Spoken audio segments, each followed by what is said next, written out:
नमस्ते, I am के गौर और 12th क्लास फिजिक्स के इस वीडियो में ओरस्टेड एक्सपेरिमेंट समझना चाहते हैं। बच्चों, प्रीवियस वीडियो में हमने क्या किया था, magnetic effect of the electric currents को समझा था। इसमें ये देखा था कि जब किसी कंडक्टर के अंदर करंट फ्लो करते हैं तो चारों तरफ मैग्नेटिक फील्ड प्रोड्यूस होता है और उसी इफेक्ट को magnetic effect of the electric current कहते हैं। और वो जो कॉन्सेप्ट है डिस्कवर्ड हुआ था ओरस्टेड एक्सपेरिमेंट के थ्रू। तो 1820 में साइंटिस्ट ओरस्टेड ने ये एक्सपेरिमेंटली स्टडी किया कि उन्होंने ये ऑब्जर्व किया कि यदि किसी कंडक्टर के अंदर करंट फ्लो करते हो तो चारों तरफ मैग्नेटिक फील्ड प्रोड्यूस हो जाता है। तो मैं इसे लिख के दिखा रहा हूँ। इन 1820 साइंटिस्ट ओरस्टेड, ठीक है, studied that when the electric current is passed through any conductor, then the magnetic field is produced around the conductor. फिर से बोल रहा हूँ धीरे धीरे। when the electric current is passed through any conductor, then the magnetic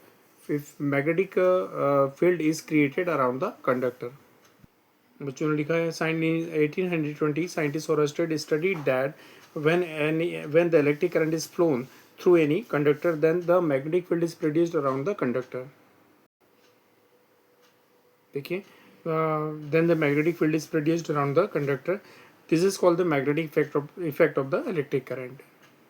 बच्चों, इस experiment को समझने के लिए हम 3 डायग्राम बना रहे हैं। एक डायग्राम सर्किट ओपन रहेगा, मतलब स्विच ऑफ रहेगा। सर्किट क्लोज रहेगा, स्विच ऑन रहेगा, करंट फ्लो होगा। और एक सर्किट के अंदर क्या करेंगे, करंट की डायरेक्शन अपोजिट कर देंगे, चेंज कर देंगे। तो देखते हैं मैग्नेटिक जो निडल है उसके ऊपर क्या फ़र्क पड़ने वाला है, चेक करते हैं। बच्चों देखिए, 3 सिलेंडर लिए हैं। अब इनके ऊपर कॉपर के वायर को व्रैप कर रहा हूँ। तो वायर व्रैप कैसे करते हैं मैं आपको बना के दिखाता हूँ ताकि आप लोगों को भी आसान हो जाए। ये देखिए, इस तरीके से व्रैप करके दिखाना है। ये वायर्स व्रैप कर रहा हूँ मैं।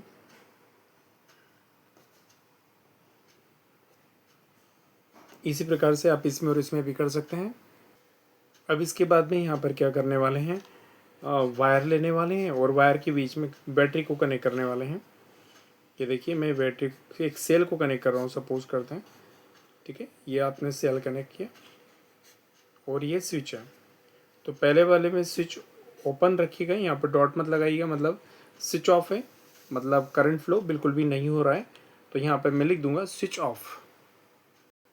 या ओपन सर्किट देखिए, यहाँ से ओपन है, खुला हुआ, करंट फ्लो बिल्कुल भी नहीं होगा जब तक कि आप स्विच ऑन को ऑन नहीं कर देते हैं। तो यहाँ पर लिखेंगे ओपन सर्किट, यहाँ पे क्लोज सर्किट, और यहाँ पर भी क्लोज रहेगा, लेकिन दोनों में करंट की डायरेक्शन अपोजिट रहेगी। इसमें क्लॉकवाइज अगर जाएगा करंट तो इसमें एंटी क्लॉकवाइज। बच्चों देखिएगा, यहाँ पे सेल की को कनेक्ट किया, यहाँ पे डॉट नहीं लगा, मतलब ओपन सर्किट है, यहाँ पे स्विच ऑन नहीं है और मतलब सेल से करंट फ्लो नहीं होगा। यहाँ पर यह डॉट लगा हुआ, मतलब जो सर्किट है पूरा क्लोज है, यहाँ से भी, और क्लोज सर्किट लिखा मैंने यहाँ पे, और यहाँ पर भी क्लोज सर्किट है, लेकिन देखिए करंट की डायरेक्शन अपोजिट होगी, यहाँ पे क्लॉकवाइज और यहाँ पर एंटी क्लॉकवाइज।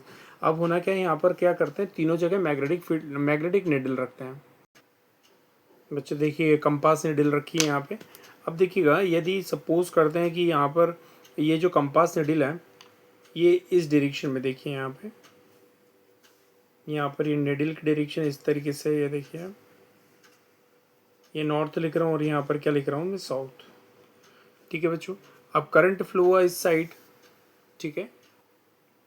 तो जो कंपास निडल है उसमें डिफ्लेक्शन इस तरीके से क्रिएट हो रहा है, देखिए यहाँ पे डाउनवर्ड, थोड़ा नीचे करके बना लेते हैं, यहाँ पे नीचे बना लेते हैं, ठीक है। मतलब निडल नीचे डिफ्लेक्ट होगी, नॉर्थ पोल इधर आ गया, साउथ पोल इधर आ गया। क्लियर हुआ आपको। इसके बाद में क्या हुआ, करंट की डायरेक्शन मैंने अपोजिट कर दी, तो यहाँ पर क्या होगा, कंपास निडल में डिफ्लेक्शन ऊपर की ओर क्रिएट हो जाएगा इस तरीके से। ये देखो, इस तरीके से बना दीजिए निडल, नॉर्थ और साउथ। पहले यहाँ पर डिफ्लेक्शन नीचे की ओर हो रहा है, मतलब इस तरीके से, और यहाँ पर डिफ्लेक्शन अब क्या हो रहा है, ऊपर की ओर। तो कहने का मतलब क्या हुआ कि कंपास निडल डिफ्लेक्ट हो रही है, इसका मतलब क्या हुआ, मैग्नेटिक फील्ड प्रोड्यूस हो रहा है। ठीक है, मैग्नेटिक फील्ड यहाँ पर चारों तरफ प्रोड्यूस हो रहा है, यहाँ भी सॉरी, यहाँ पर नहीं होगा, यहाँ पर यहाँ पर क्यों नहीं होगा, क्योंकि यहाँ पर स्विच ऑफ है और सर्किट क्लोज है, सॉरी सर्किट ओपन है और करंट फ्लो नहीं हो रहा है। तो यहाँ पर कोई मैग्नेटिक फील्ड प्रोड्यूस नहीं होगा और कंपास निडल में किसी प्रकार का कोई डिफ्लेक्शन नहीं होगा। इसके बाद में यहाँ पर जो है डिफ्लेक्शन एक साइड हो रहा है, और अब करंट की डायरेक्शन अगर चेंज कर रहे हैं तो डिफ्लेक्शन अपोजिट साइड होने लगता है। तो इससे पूरा क्लियर हो रहा है कि मैग्नेटिक फील्ड जो निडल है डिफ्लेक्ट हो रही है। इसका मतलब ये हुआ कि ये जो है चारों तरफ मैग्नेटिक फील्ड प्रोड्यूस होता है इलेक्ट्रिक करंट फ्लो करने के बाद में। तो ऑब्जर्वेशन कौन कौन से हैं वो चेक करेगा बच्चों। ऑब्जर्वेशन समझने वाले हैं ओरस्टेड एक्सपेरिमेंट के कि कौन कौन से ऑब्जर्वेशंस मिले हैं, तो ध्यान से देखिएगा। पहला ऑब्जर्वेशन ये कि when no electric current is flown through the conductor, conductor में किसी प्रकार का कोई करंट फ्लो नहीं करते हैं, तो मैग्नेटिक कंपास निडल, ठीक है, rest in the direction in the parallel of the conductor. तो the parallel of the conductor का मतलब ये होता है कि कंडक्टर के पैरेलल रहती है या उसमें किसी प्रकार का कोई डिफ्लेक्शन नहीं होता, ये सभी लिख सकते हैं। फिर से बोल के दिखा रहा हूँ, when no current is flown through the conductor then there will be no deflection in the magnetic needle. बच्चों लिखा मैंने, when no electric current is flown through the conductor, conductor में कोई करंट फ्लो नहीं करते हैं, then there is no deflection in the compass needle, compass needle में कोई डिफ्लेक्शन क्रिएट नहीं होता। सेकंड ऑब्जर्वेशन देखिए बच्चों, सेकंड ऑब्जर्वेशन ऐसा रहेगा, when the electric current is flown through the conductor then the magnetic needle is deflected towards a particular direction. मतलब जब करंट फ्लो करते हैं तो एक मैग्नेटिक निडल जो है एक पर्टिकुलर डायरेक्शन में डिफ्लेक्ट हो जाती है। When the electric current is flown through the conductor, then the magnetic needle is deflected towards a particular direction. देखिए मैंने लिखा है कि when electric current is flown through the conductor, then the magnetic needle is deflected towards a particular direction. अब क्या करेंगे, current की direction change करेंगे तो जो निडल की डिफ्लेक्शन डायरेक्शन है वो चेंज हो जाएगी, अपोजिट डायरेक्शन में उसका डिफ्लेक्शन क्रिएट होगा।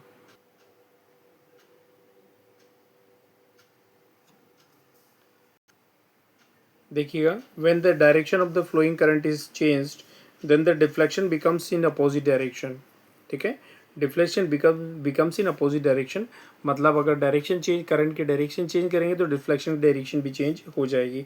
चौथा ऑब्जर्वेशन कौन सा है, डिफ्लेक्शन को बढ़ाना है अगर आपको, तो डिफ्लेक्शन बढ़ाने के लिए आप क्या कर सकते हो कि नंबर ऑफ टर्न्स बढ़ा सकते हो, करंट की जो इंटेंसिटी वो बढ़ा सकते हो, तो डिफ्लेक्शन भी जो है क्या हो जाएगा, बढ़ जाएगा।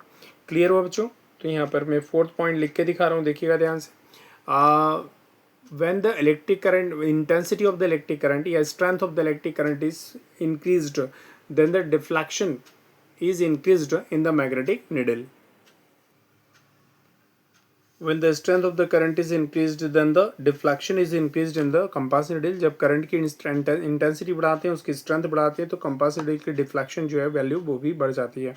तो 4 ऑब्जर्वेशंस हैं, कोई करंट फ्लो नहीं करोगे तो उसमें कोई डिफ्लेक्शन, नो करंट, कोई करंट फ्लो नहीं करोगे तो कोई डिफ्लेक्शन क्रिएट नहीं होगा, करंट को फ्लो करोगे तो डिफ्लेक्शन एक पर्टिकुलर डायरेक्शन में होने लग जाएगा, और अगर माना डायरेक्शन चेंज करते हो करंट की तो डिफ्लेक्शन भी पहले से अपोजिट डायरेक्शन में क्रिएट होगा।